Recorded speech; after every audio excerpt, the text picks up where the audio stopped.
uyu munsi tuvuge ku ngingo tureba twese, ingingo ireba ubuzima bwacu twese uyu munsi dufite icyo twagereranya n'umwanzi, umwanzi wa twese uduhora hafi ariko ntabwo tumutekerezaho kenshi.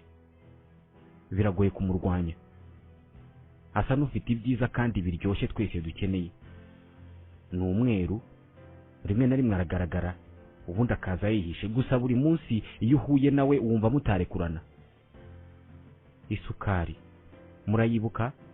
Mu gitondo mu cyayi cyangwa igikoma, ku manywa muri soda, ku mugoroba mu mutobe. Nicyo kintu cyo mu bwoko bw'ibiribwa cya mbere cyakwinjiye mu kanwa kigera ku isi. Amashereka mu birori ibyo ari byo byose igomba kuba ihari, idahari ubwo ntabwo biba bikwiye kwitwa ibirori. Gato, hafi buri wese muri twe afitanye inkuru y'urukundo n'isukari, inkuru y'urukundo ishobora kuba imaze igihe nawe amaze ku isi.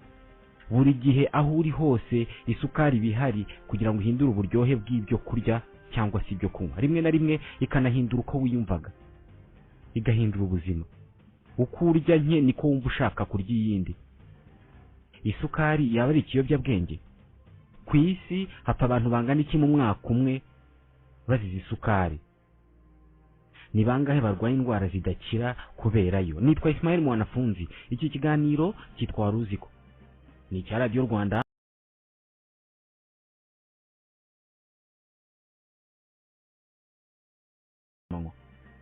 Ikaze.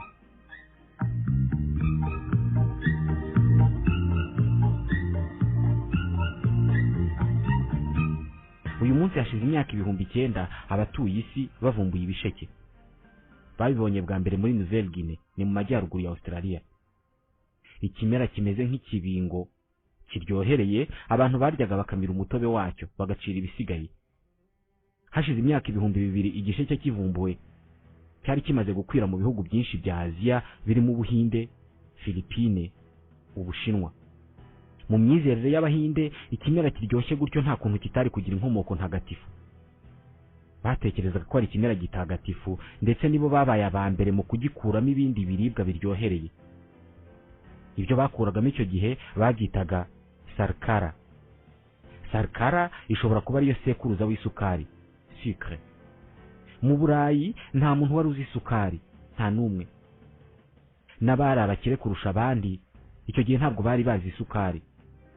Kugeza mu kinyejana cya 13, ubwo ni ukuvuga mu myaka y'1200, ikiribwa kiryohereye bari bazi kurusha ibindi zari imbuto ziryohereye nk'imineke ndetse n'ubuki n'ibishobora kubukorwamo byose. Ibyo gukora isukari bongera mu biribwa ntabwo byabagaho. Mu Buhinde bo bari bazi isukari, ariko ntabwo yari imeze nk'uyu munsi. Yabaga ari ikijuju kandi idatunganije neza nk'uyu munsi. Inyandiko ya mbere yavuze ku isukari mu burasirazuba bwo hagati yanditswe mu gihe cya Alexandre le Grand, wigeze gutegeka Ubugereki. Hari muri 327 mbere ya Yezu Kristo.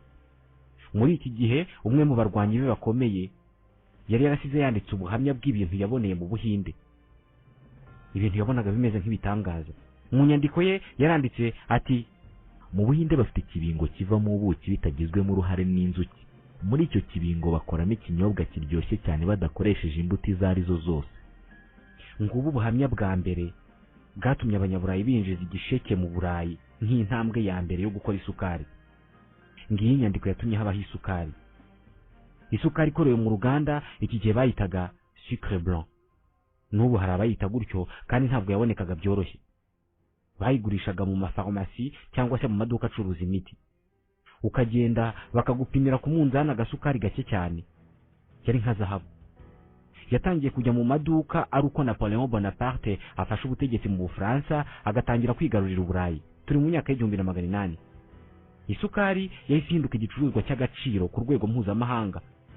Ingingo yasobanuraga ko hagombaga guhinga ibisheke byinshi mu Burayi. Gusa guhinga ibisheke byakorwaga n'abakire gusa, kubera ko cyari igihingwa gisaba kucyitaho cyane kandi ibikoresho byo kugihinga bigahenda, ndetse n'ubutaka bugihingwaho bukaba bunini kuko byasabaga kuhinga byinshi. Abanyaburayi bakivumbura Amerika nta kindi bagombaga guhinga kuri iyo misozi usibye ibisheke. Ikibazo nuko Abamerendiye bari basanzwe ku butaka bwa Amerika batari bahagije ngo bahingira abo bazungu ibisheke bihagije. Kuva mu 1441 hari abirabura benshi bagurwaga muri Afurika bakajya gukoreshwa imirimo y'agahato mu Burayi na Amerika. Aba bagurwaga amafaranga n'ibindi bintu. Ubucuruzi bwabo ni ukuvuga kubagura no kubagurisha bwazamuwe n'ubuhinzi bw'ibisheke. Inkuru y'ibisheke mu isi ndetse n'inkuru y'ubucuruzi bw'abacakara b'abirabura mu isi zifitanye isano ya hafi cyane. Iyo kimwe kitabaho, ikindi ntabwo cyari kugera ku rwego cyagezeho. Hari umunyamateka witwa Olivier Petre Grenouillot mu nyandiko yise Les Traites négrières essai d'histoire globale yo mu 2004 avuga ko Abanyafurika bose hamwe bakuwe kuri uyu mugabane bakajya gucuruzwa mu Burayi na Amerika ngo bakoreshwe imirimo y'agahato, cyane cyane mu mirima y'ibisheke bagera kuri miliyoni 28. Muri aba harimo abagiye bagwa mu mayira, abandi bakagwa muri iyo mirima y'ibisheke. Ngaba abantu ba mbere na mbere bishwe n'isukari, ariko mu buryo buziguye. Ntabwo yabishe kuko bayiriye, yabishe barimo bayikora. Buri mwaka umwe mu isi yose tunywa cyangwa se turya toni miliyoni 175 z'isukari. Ubwo buri muntu umugeneye umugabane we, buri wese muri twe mu batuye isi yabanywa ibiro 25 by'isukari buri mwaka. Gusa hari ibihugu bibarirwa ibiro 35 by'isukari mu mwaka ku muntu umwe. Kuva abantu bavumbura ko ibisheke bibamo isukari, birasa naho benshi twahindutse imfungwa zayo. Mu Bufaransa hari ikigo cyitwa CNRS, Centre National de la Recherche Scientifique. Aba bakora ubushakashatsi ku bumenyi n'ikoranabuhanga. Serge Ahmed ni umushakashatsi muri iki kigo. Yakoze ubushakashatsi ku nzira binyuramo ngo ikinyabuzima kibatwe n'ikintu runaka, addiction. Yashakaga kumenya ikirusha ikindi kubata ubwonko bw'ikinyabuzima hagati y'isukari n'ikiyobyabwenge cyitwa cocaine. Cocaine ni kimwe mu biyobyabwenge bikomeye biri mu isi. Bafashe imbeba bamara igihe kinini baziha cocaine ariko isukika iri mu mazi. Barazireka, iki kiyobyabwenge kirabanza kirazibata. Maze nyuma yo kubatwa na cocaine bafata amazi bayashyiramo isukari bayatereka imbere ya za mbeba, ariko banazitereka imbere ya cocaine iri mu mazi yamaze kuzibata. Buri mbeba yanywaga kuri ya cocaine kuko ariyo yamenyereye, ikumva ni yayindi isanzwe, ikumvira yikunze, ariko yanywa kuri ya mazi arimo isukari igakomeza ikanywa ku mazi ntishake kurekeraho. Isukari ibata kurusha cocaine. Mu mbeba 100 twagerageje twabonye ziri hagati ya 80 na 90 zahindukiye zikareka kunywa cocaine, ahubwo zikajya kwinywera isukari. Uwo ni umubare munini, kandi nk'uko namwe mushobora kubyumva, ibyo bigaragaza ubushobozi bwo kubata kw'isukari. Nibyo ni ukuvuga ko isukari ibata kurusha kimwe mu biyobyabwenge bikomeye biri ku isi. Ibyo Serge Ahmed yavugaga hari undi muhanga mu mikorere y'ubwonko bwacu wabyemeje. Kuri we byose bikorwa nk'aho isukari igenda igashimisha utunyangingo tw'ubwonko twitwa neurones de récompense dushinzwe gutanga ibyishimo nyuma yo gukora igikorwa runaka. Iyi sukari kugeze mu kanwa wumva iryoshye. Ku bantu benshi niko bimeze. Niba wumva ikuryoheye ukumva urashaka kuyigumana mu kanwa, yakuva mu kanwa ukumva urashaka indi, nuko mu bwonko bwawe haba havubutsemo dopamine. Turi benshi ku isi tutarumva umuntu n'umwe uvuga ko isukari bishye. Dopamine ni umusemburo uvubuka mu bwonko bw'umuntu iyo akunze ikintu runaka bikamusunikira kumva ashaka kongera. Nibwo bwoko bw'umusemburo uvubuka iyo umuntu amaze kubatwa n'itabi, cyangwa se abantu bahuje ibitsina, cyangwa se abantu banywa ibiyobyabwenge. Ni ukuvuga ko isukari igukora ahantu neza neza itabi rikora umunywi waryo. Kuyita ikiyobyabwenge ntabwo byaba ari byo cyane, kubera ko ntabwo iyobya ubwenge, ariko ikora neza neza ahantu ibiyobyabwenge bikora mu bwonko. Abantu bo mu bihugu biteye imbere ndetse n'abana b'abantu bishoboye mu bihugu bidateye imbere bashobora kurya nibura garama 100 z'isukari ku munsi. Utu n'utuyiko duto tutari munsi ya 20. Birashoboka ko uyu munsi duha abana bacu kimwe mu byagereranywa n'ibiyobyabwenge bikomeye. Uburyo dufata isukari uyu munsi bumeze nk'uburyo twafataga itabi mu ntangiriro z'imyaka ya za 60. Muri iki gihe nta muntu wavugaga ko itabi ribata umuntu. Nta nubwo ari abantu benshi bavugaga ko ibinyabutabire biba mu itabi byangiza ubuzima. Nyamara hari amamiliyoni y'abantu bari barabaswe n'itabi.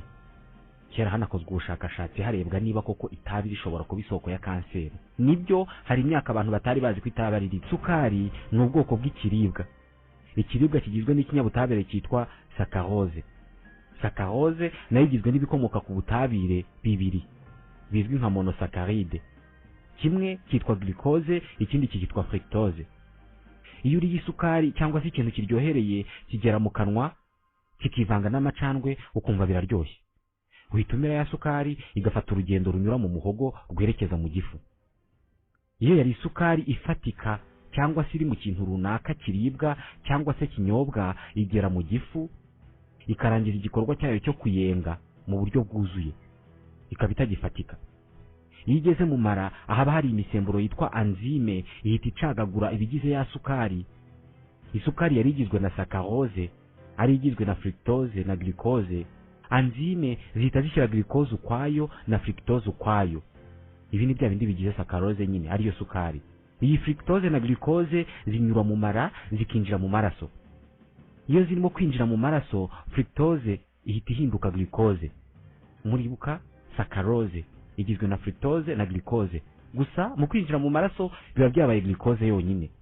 Mu maraso nta fructose iba igihari. Iyi glucose igeze mu maraso ihita itangira gukoreshwa n'umubiri, ukayikoresha nk'igicanwa kiwuha ingufu. Glucose yose iri mu maraso bayita glycemie. Buri gihe iyo umaze kunywa soda cyangwa se icyayi kirimo isukari cyangwa se ikindi kinyamasukari, uba ufite glycemie nyinshi mu mubiri. Ni ukuvuga glucose nyinshi mu mubiri iza kugenda igabanuka uko amasaha agenda yicuma. Igice kimwe cya glucose kiragenda kikipakira mu mwijima no mu nyama. Isukari iri mu mwijima iba yitwa glycogene. Glycogene ni itsinda rya glucose. Isukari mu mubiri itangira kugira umumaro ari uko glycemie igabanutse, ni ukuvuga ari uko ingano ya glucose mu maraso igabanutse. Iki gihe nibwo glucose ihita itangira gukwira mu bice byose by'umubiri. Muri iki gihe urwagashya rw'umuntu rukora umusemburo witwa insuline. Insuline niyo yinjiza isukari cyangwa se glucose mu tunyangingo tw'umubiri w'umuntu. Insuline ni nk'urufunguzo rufasha glucose kwinjira muri buri kanyangingo. Iyi sukari cyangwa se glucose yamaze kugera muri buri kanyangingo, biba bishoboka noneho ko nuza kumva unaniwe, ubwonko bwawe buza gusaba umwijima wawe kubutabara kubera ko bwumva bunaniwe. Muribuka umwijima uba umeze nka stoke y'isukari. Ubwonko buba bumeze nk'uburimo gusaba ibyo kurya. Umwijima iki gihe uhita ukoresha umutsi witwa artère cérébrale uhita ujyana glucose ku bwonko. Glucose ni nka essence cyangwa se ibicanwa biha ingufu ubwonko, kubera ko iyo glucose imaze kugera ku bwonko buhita bwongera kubona ingufu zo gutekereza neza. Niyo mpamvu mu nama zikomeye baha abantu za bombo kugira ngo baze gutekereza neza. Mu nyama za buri umwe muri twe haba harimo glucose ariko ikoze ibyitwa glycogene, twabivuzeho. Ni udutsinda twa glucose cyangwa se twisukari. Iyi ibishinzwe guha umubiri ingufu ariko mu gihe gito. Iyo wirukanse mu gihe kigera ku minota 10, inyama z'umubiri wawe zihita zihamagara umwijima zikawusaba glucose kubera ko zitangiye gucika intege. Umwijima uhita ufata glycogene cyangwa se amatsinda ya glucose ukayahinduramo glucose zisanzwe zitari mu matsinda, ukazohereza mu nyama binyuze mu maraso. Uko niko abakinnyi babaha isukari. Turabizi ko ari nziza ku mubiri kubera uburyo ikoresha igaha umubiri wacu imbaraga, ariko uyu mumaro wayo ntabwo ari utuma isukari iba ahantu hose dukandagiye uyu munsi. Mu rugo ibihari, ku kazi ibihari, bisa n'ahantu hose hari abantu uyu munsi haba hari n'isukari. Ntabwo ari uko ifite akamaro ku mubiri w'umuntu, ahubwo ni uko iryoha. Birashoboka ko ingano y'isukari turya ku isi itigeze iba nyinshi ku rwego turiho uyu munsi. Ku Banyamerika ingano y'isukari barya yavuye kuri 11.6 kw'ijanisha ry'isukari yose iba yakozwe mu mwaka mu 1982 biba 22.9 kw'ijana mu 2012. Yikubye kabiri mu myaka 30. Isukari mbi ntabwo ari yo mu mineke no mu zindi mbuto, ahubwo imbi ni yakorewe mu nganda igashyirwa mu byo kurya n'ibyo kunywa. 74 kw'ijana by'ibiribwa bicuruzwa mu masupermarché mu burengerazuba bw'isi no mu bindi bihugu biba birimo isukari yo mu nganda. Niyo mpamvu hari abantu benshi cyane ku isi barya nibura ibiro 35 by'isukari ku mwaka umwe kandi ku muntu umwe. Mu 1850 umuturage umwe mu isi yaryaga nibura ikiro kimwe cy'isukari mu mwaka umwe. Ishami rya Loni rishinzwe ubuzima ridusaba nibura kurya garama 50 z'isukari ku munsi umwe. Utu n'utuyiko tugera ku 10 tw'isukari ku munsi, bitewe n'uko umubiri wacu uzi ubwenge, kandi isukari ikaba ari nk'ibicanwa bitera umubiri ingufu. buri gihe iyo uriye isukari irengeje ingano umubiri wawe ukeneye, umubiri wawe uhita wigira inama yo kuyibika kugira ngo uzayikoreshe nuyikenera. Kuyibika uyibika wabanje kuyihindura mu binure gras.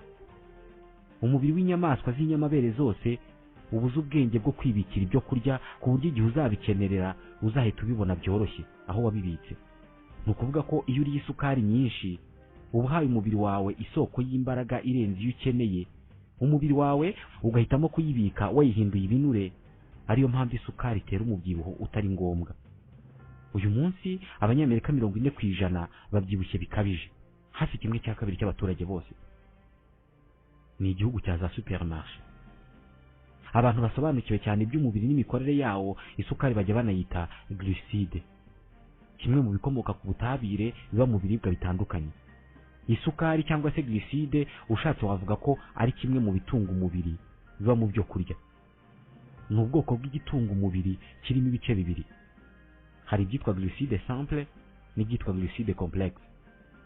Hari n'ababyita sucre lent na sucre rapide. Ni ukuvuga isukari yihuta n'igenda buhoro. Isukari iba mu mata yitwa lactose. Glucose na fructose ni ubwoko bw'isukari ziba mu mbuto. Hakaba na saccharose ariyo ya sukari yo mu ruganda no mu rugo iwacu imeze nk'umucanga tunywa mu cyayi twese. Iyi ni isukari twamaze igihe dutekereza ko yihutira gukwirakwira mu maraso iyo uriye cyangwa se unyoye kimwe muri ibi twavugaga. Glucide complexe ari nayo sukari twahoze dutekereza ko yo itihutira mu maraso ndetse itagira icyo itwara umubiri. Ni isukari yibera mu muceri, mu mugati batongeyemo isukari, isukari yo mu birayi ndetse n'isukari yo mu mboga. Uyu munsi abazi cyane ibirebana n'ibyo kurya bazi ko ingano y'isukari yihutira kujya mu maraso cyangwa se ikagenda buhoro bitewe n'ingingo nyinshi zirimo imiterere y'icyo wariye. Nk'urugero, isukari iri mu mutobe w'amacunga yihutira gukwirakwira mu maraso kurusha isukari wariye mu icunga. Isukari iyo yamaze kukugera mu maraso yose yamaze kwitwa glucose, ingano nini yayo ihita ijya mu tunyangingo gutanga ingufu kuri two, ikajya mu nyama gutanga ingufu ku nyama, ndetse ikajya mu bwonko naho gutanga ingufu. Isigaye ihita ijya kwihunika mu mwijima no mu nyama, ikibika aho ngaho yitwa glycogene. Twabivuzeho. Gusa icyo tutavuzeho nuko uko ukora ibikorwa bitandukanye by'ingufu ya yindi yagiye mu nyama irimo gukoreshwa irashira, umuntu akananirwa. Isukari bayamushiranye, hari abantu babivuga gutyo. Iyo bigenze uko ya yindi yitwa glycogene iri mu mwijima nayo ihita yihindura glucose ikajya gutanga ubufasha aho isukari yashize. Iyo wakoze ikosa rero ryo gukora ububiko burengeje urugero rw'isukari ukaba ufite glycogene nyinshi mu mwijima, urabyibuha cyane, noneho abaganga bakanagusaba gukoresha iyo sukari cyangwa se icyo kigega cy'ingufu z'umurengera ufite. Bagusaba gukora siporo kugira ngo bwa bubiko burengeje urugero bw'isukari ubugabanye. Iyo bashyiraho ingano y'isukari umuntu adakwiye kurenza, biba bivuze ko iyo ngiyo cyangwa se iyo ngano bakubwiye ari umwijima wawe ufite ubushobozi bwo guhindura glucose igakoreshwa mu mubiri mu gutanga ingufu. Mu isi yose buri masegonda 6 hapfa umuntu azize indwara zifitanye isano n'isukari. Za soda n'ibindi binyamasukari byonyine byica abantu 184 buri mwaka. Hari impuguke mu mikorere y'imisemburo ku bana witwa Dr Robert Lustig, mu nyandiko yise Se libérer du sucre qui détruit le foie et le cerveau, avuga ko niba uyu munsi hari abantu bapfa kubera isukari nyinshi biterwa no guhinduka kwayo. Mu kinyejana cya 18 ntabwo ari abantu bose bashoboraga kwigurira isukari. Ku bantu babona ububi bw'isukari iki gihe cyari cyiza. Muri aba bantu batekereza ko guhenda kw'isukari byari byiza harimo na Robert Lustig. Iki ni igitekerezo ahuriyeho na Professor Philip James. Philip James ni impuguke mu kuvura indwara zibasira abantu bafite umubyibuho ukabije. Mu myaka ya kera isukari yashyirwaga mu cyayi cyangwa mu ikawa gusa. Iyo bitabaga ibyo, isukari yashyirwaga muri za gato gusa. Nyuma y'intambara ya kabiri y'isi, inganda zo mu burengerazuba zagize igitekerezo cyo gukora ibiribwa bikozwe mu isukari. Gusa abantu barya hagati y'amafunguro abiri. Iyo bakoraga amagerageza y'uburyohe, abo banyenganda bavumburaga ko abantu bakunda ibintu biryohereye cyane. Iyo bavangaga ibintu birimo ibinure n'amavuta n'isukari, bumvaga bitanga uburyohe butagira ingano. Iyo ibyo byose babivangaga n'umunyu muke, byatangaga uburyohe bigoye gusobanura.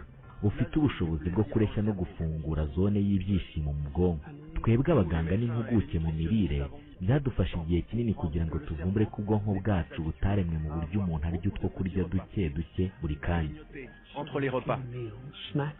Mbere iyo bavugaga dessert cyangwa se ibyo kurya abantu barya nyuma y'ifunguro runaka babaga bavuza imbuto. Uyu munsi baba bavuze ibindi biribwa bigizwe n'uruvange rw'amasukari yo mu ruganda. 1/2 cy'isukari iribwa mu isi yose mu mwaka tuyirya mu biribwa byo mu nganda biryoshye kubi. Mu mwaka w'1990 Professor James Philip yari umuyobozi w'ishami ry'ibiribwa mu ishami rya Loni rishinzwe ubuzima. Niwe wari ushinzwe gushyiraho ibipimo ntarengwa by'ibyo kurya runaka abantu batagomba kurenza cyangwa kujya munsi. Uyu niwe wadushyiriyeho utuyiko 6 tw'isukari tutagomba kurenza ku munsi. Yakoze ubushakashatsi ku byo isukari ishobora gukora mu mubiri maze asohora raporo itarashimishije benshi. Yanditse igitabo cyabaye nk'ibyo bita nitroglycerine cyangwa se ubwoko bw'ibintu biturika ariko mu isi y'abashakashatsi n'abanyenganda. Ça a été une révolution. Byari nk'impinduramatwara. Kubera iki? Kubera ko nari nanditse ko umubiri wacu udakenera isukari yongerwa mu biribwa cyangwa ibinyobwa. Rajouté, c'est ça. Oui, du sucre ajouté. Niba wayireka ntupfe, ubwo ibyo Philip James yavugaga nibyo. Yongeyeho ko iyo twongeye isukari mu biribwa cyangwa se mu binyobwa, ubwonko bwacu bunanirwa kubara ingano ya kalori igomba kuva muri ibyo byo kurya. Kalori, igipimo cy'ingufu ikiribwa runaka kizanira umubiri. Umubiri iyo wamaze kubona kalori nyinshi zirenze izo ukeneye, birawunanira guhagarika kwakira izindi kalori. Babyita kubatwa n'ikintu. Iyo ibi ngibi bigiye kure, bibyara icyitwa diabete. Indwara yica abantu miliyoni n'ibihumbi 500 mu isi buri mwaka. Hari iyo bita diabete de type 1 na diabete de type 2.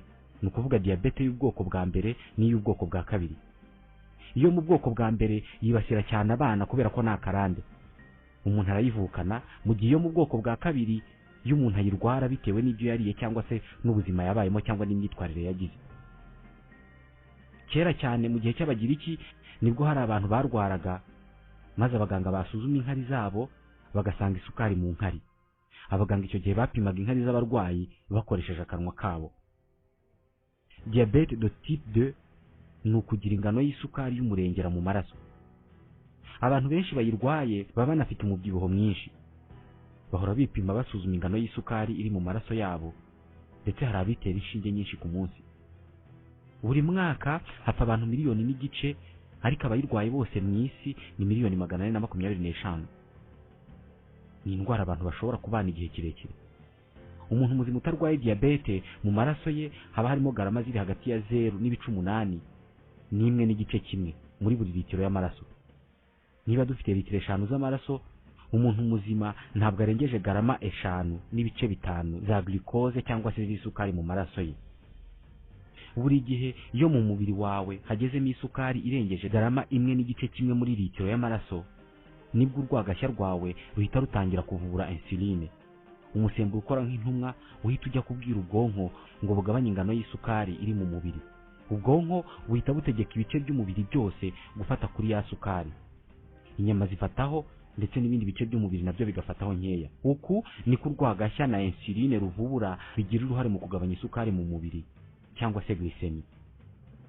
Diabete de type 1 cyangwa se yayindi abantu bavukana iba yaratewe nuko utunyangingo tw'urwagashya rusanzwe rukora insuline igabanya isukari mu maraso tuba tutagikora. Igihe iyo bavuze ko umuntu arwaye diabete, hari abantu benshi batekereza uburyo uwo muntu bimugora kwifata mu gihe cyo kwihagarika kubera ko abishaka kenshi. Mwese mushobora kuba mwarigeze kumva abantu bavuga igice cy'umubiri kitwa impyiko. Impyiko ni igice cy'umubiri gishinzwe kuyungurura amaraso, kikayungururamo imyanda. Imyanda yavanywe mu maraso ihita yoherezwa mu ruhago igasohoka. Ikibazo nuko ku bantu barwaye diabete mu maraso yabo haba harimo glucose cyangwa se isukari nyinshi ku buryo impyiko zidashobora kuyungurura amaraso yabo yose. Hakaba hari ingano y'isukari runaka yisanga yageze mu ruhago kubera ko ubwinshi bwayo ntibwatumye impyiko ziyungurura. Niyo mpamvu Abagiriki bavumbuye diabete bumvise isukari mu nkari z'abarwayi bayo. Nanone buri gihe umubiri wacu uhora urwana ngo ugire isukari iringaniye, itari nyinshi kandi itari nkeya. kubera iyo mpamvu amazi aba ari mu mubiri buri gihe agenda amanuka yerekeza ahari uruhago, hahandi isukari yose iba irimo kwerekeza, akabikora kugira ngo afungure ya sukari itagira ingano iba ihari. Ku bantu bafite isukari nyinshi mu mubiri rero aribo barwaye diyabete, uruhago rwabo ntabwo ruba rusiba kuzura kubera ko amazi yose yo mu mubiri abarwana arwerekezamo aza gufungura isukari nyinshi bafite mu mubiri, bigatuma abarwaye diyabete cyangwa se bafite isukari nyinshi mu mubiri bakenera kwihagarika kenshi gashoboka. Kubera iyo mpamvu umubiri wabo ugira umwuma bakananirwa cyane. Mu bigaragara umumaro w'isukari mu mubiri ni ugutanga ingufu. Isukari yo gutanga ingufu ntabwo ikorerwa mu nganda gusa, ishobora no kumera mu butaka, mu mbuto no mu bindi biribwa. Ikibazo ni uko kubera iterambere ry'inganda, isukari ntabwo ikiri ikiribwa gitera imbaraga byonyine, ahubwo ni ikiribwa byonyine, ni ikiribwa kiryoshye.